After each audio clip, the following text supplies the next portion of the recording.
Welcome back. This is again another episode or talk or whatever you want to call it of the Daily Dean. I'm your host, Dean, and I just want to talk this time about another important lesson that I've taken to heart, just like the growth mindset stuff.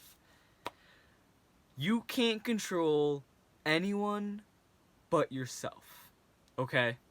You can't control anything but yourself, basically, right?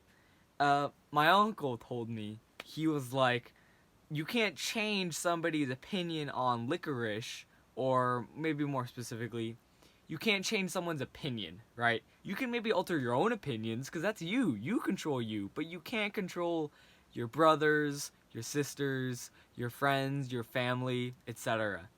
Basically, if you want to enact change somehow, it has to start with you.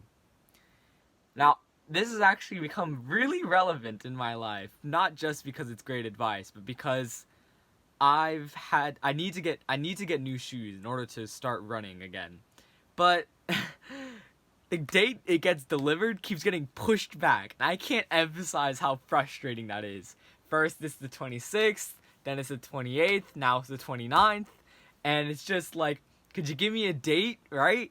So I can't control that. I'm not the person delivering it. I'm not the one who created this. I'm not the one who, made those shoes. So I'm thankful that they're getting delivered, but not that they're taking really long. But, what can you do about it, right? So, in the meantime, I need to get some way of training in, right? Some kind of way to exercise. And so I've taken it upon my responsibility to bike a lot more than I ever done, like in like single sittings. Like, to give you perspective, I used to bike like 3 miles to school, and it's mostly downhill, right? So it's not even that hard. But now I'm biking like 6 miles, like on flat terrain, and it's like pedaling a lot, and it's way more than I ever would have imagined myself doing.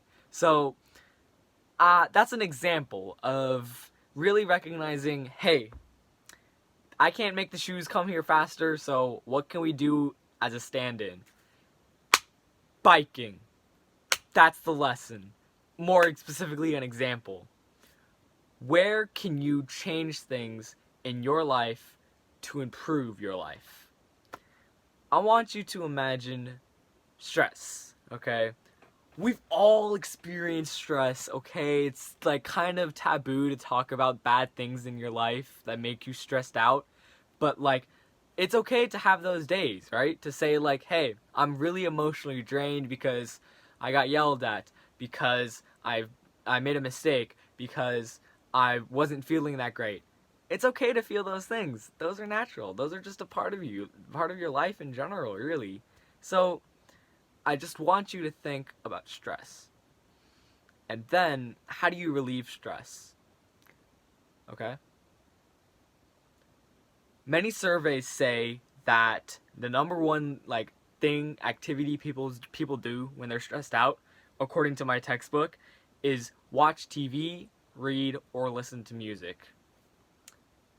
Now, I just want you to appreciate for a second music, reading, and TV.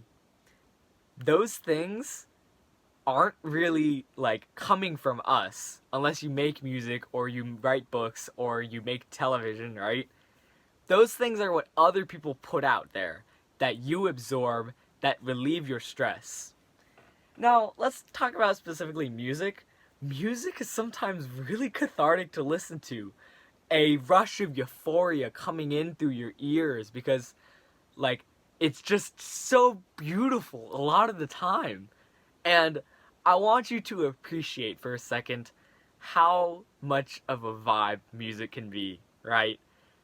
How crazy it is that we are living in a time where you have access to music like that.